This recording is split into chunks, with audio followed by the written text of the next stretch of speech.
এবার থেকে হয়তো ভারতের আর পর্যটন কেন্দ্রগুলিতে ভারত তথা বিদেশ থেকে কোনো লোক আসতে চাইবে না। বিদেশিদের কথা ছেড়েই দিন, প্রায় না বললেই চলে, তারা আর আসবে না হয়তো। কারণ ভারতে এই পর্যটন কেন্দ্রকে ঘিরে এমন একটি ঘটনা ঘটেছে যার ফলে বিদেশিদের আসা প্রায় বন্ধ হয়ে যাবে। ভারতে বহু পর্যটন কেন্দ্র আছে যেগুলিতে প্রতি বছর লাখো লাখো মানুষ আসতো। কিন্তু এবছর 2025-এ এমন একটি ঘটনা ঘটেছে ভারতের কর্ণাটক রাজ্যের একটা প্রাচীন গ্রাম হাম্পি।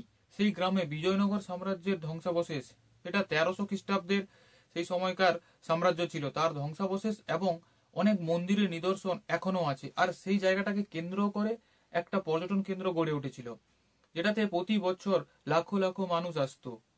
কিন্তু এবছর মার্চ মাসে এমন একটি ঘটনা ঘটলো যে এর পর থেকে হয়তো আর কেউ আসতে চাইবে না। বিশেষ করে বিদেশিরা তো চাইবে না, তারপর ভারতের থেকেও কেউ যেতে চাইবে না ওখানে। প্রতি বছরের মতো এবছরও অনেক টুরিস্ট ওখানে এসেছিল।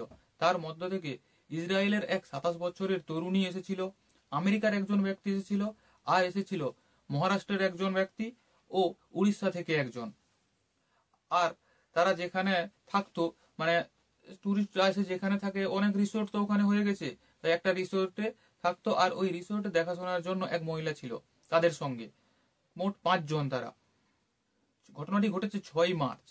সেই সময় রাতের খাওয়ার পর তারা পাশে হাম্পি থেকে কিছুটা দূরে তুঙ্গভদ্রা খাল আছে, ওখানে গিয়েছিল একটু ঘুরতে। আর কি করছিল না, রাতে সময় কাটানোর জন্য আকাশে তারা গুনছিল ও গান শুনছিল। এইভাবে তারা সময় কাটাচ্ছিল ওখানে। ঠিক সেই মুহূর্তে একটা মোটর বাইকে 3 জন লোক আসে আর তাদেরকে জিজ্ঞাসা করতে থাকে যে কাছে কোথায় পেট্রোল পাম্প পাওয়া যাবে। কিন্তু বিদেশিরা তাদের ভাষা বুঝতে না পারায় তাদের সঙ্গে তেমন কিছু কথা বলছে না। কেবলমাত্র সেই রিসোর্টের যে দেখাশোনার মহিলাটা ছিল, যার বয়স 29 বছর, সেই মহিলাটা তাদের সঙ্গে কথা বলছিল। হঠাৎই তাদের মধ্যে থেকে কেউ একজন বলে যে পেট্রোল ভরানোর জন্য পয়সা দিতে হবে। তারা সবাই পয়সা দিতে অস্বীকার করে। আরে যখন কাউকে চেনে না জানে না, কেন পয়সা দেবে? তো এই বলে তাদের মধ্যে কথা কাটাকাটি শুরু হয়। আর তারা কন্নড় ও তেলেগু ভাষায় গালাগালি করতে থাকে। দেখুন, বিদেশিরা তো এই ভাষা বুঝতে পারছে না। ওখানকার লোকাল যে, মানে ওই রিসোর্ট দেখাশোনা করার যে মেয়েটা তাদের সঙ্গে ছিল, সেই মেয়েটা একমাত্র বুঝতে পেরেছিল এবং তাদের সঙ্গে কথা বলছিল। তো তো কথা বলার এমন এক পর্যায়ে তারা কি করে না, ওই 3 জন মানুষকে খালে ঠেলে দেয়। 3 জন মানুষ খালে পড়ে যায়। বাকি ওই 2 জন মহিলাকে তারা চড় থাপ্পড় মারে এবং তাদের শ্লীলতাহানি করে। কথা হচ্ছে এইটা যে এসেছিল বাইকে 3 জন, 3 জনের সাহসটা দেখুন। ওখানে 5 জন ছিল, সেই 5 জন ব্যক্তিকে ওরা ভয় করেনি। যার মধ্যে যারা 3 জন খালে পড়ে গেছিল, 2 জন কোন রকম সাঁতরে প্রাণে বেঁচেছে, আর একজন উড়িষ্যার যে ব্যক্তিটা, তাকে খুঁজে পাওয়া যায়নি। তার পরের দিন তার ডেড বডি পাওয়া গেছে।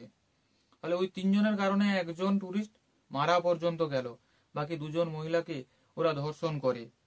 স্থানীয় হাসপাতালে তাদের চিকিৎসাধীন হয়। ঘটনাটা এইটুকু নয়, ঘটনাটি ভাবুন যে এক 27 বছরের তরুণী ইসরায়েল থেকে এসেছিল। সে এসেছিল টুরিস্ট ভিসা করে ভারতের একটা পর্যটন কেন্দ্রে, সেখানেও সে সেভ নয়। হাম্পি একটা ওয়ার্ল্ড হেরিটেজ সাইটের অন্তর্গত। 1986 সালে যেটা ওয়ার্ল্ড হেরিটেজ সাইটের আওতায় চলে যায়। ওই রকম একটি সেন্সিটিভ জায়গায় কি পুলিশ অ্যাক্টিভ ছিল না? না, রাতের পর পুলিশ অ্যাক্টিভ থাকে না ওখানে। একবার ভাবুন, যে ইসরায়েলের সঙ্গে আমাদের সম্পর্ক ভালো, সেই দেশের সঙ্গে যখন এরকম একটা ঘটনা ঘটেছে, সেই দেশের সঙ্গে আমাদের সম্পর্ক খারাপও হতে পারে, যেখানে কোনো মেয়ে বা মহিলা একা সেভ নয়। ভারতের নাম খারাপ হচ্ছে, আর খারাপ করার জন্য এই গুটি কয়েক লোকই যথেষ্ট। এদের গ্যাং এত বড় নয় যে এদেরকে সরকার কন্ট্রোল করতে পারছে না, কিন্তু কোনো দৃষ্টান্তমূলক শাস্তি না হওয়ার কারণে দিন প্রতিদিন এদের সাহস বেড়ে যাচ্ছে। গত বছরের যে আরজি করের ঘটনা ঘটেছিল, সেই নৃশংস জঘন্য ঘটনার জন্য সারা দেশ বাইরে বেরিয়ে রাস্তায় মিছিল আন্দোলন কত কিছু করছিল, কিন্তু 1 বছর হতে চললো, তার আজ অব্দি কি সেই হিসাবে জাস্টিস হয়েছে? তার বাবা মা এখনো প্রধানমন্ত্রীর কাছে জাস্টিস চেয়ে চিঠি লিখছে। যদি এই রকম হতে থাকে, তাহলে এই সমস্ত লোকেদের সাহস তো বেড়েই যাবে, এদের মনে একটুও ভয় আসবে না। তাহলে ভেবে দেখুন, আগের বছরের ঘটে যাওয়া সেই নৃশংস ঘটনা, যেই ঘটনায় পুরো দেশ রাস্তায় বেরিয়ে বিক্ষোভ করেছিল, কিন্তু তার জাস্টিস এখনো অবধি সেইভাবে হয়নি।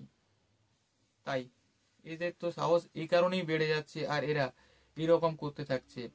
এরপরে কোনো ট্যুরিস্ট আমাদের দেশে আসতে চাইবে না আমাদের পর্যটন কেন্দ্রগুলি ভালোভাবে চলবে?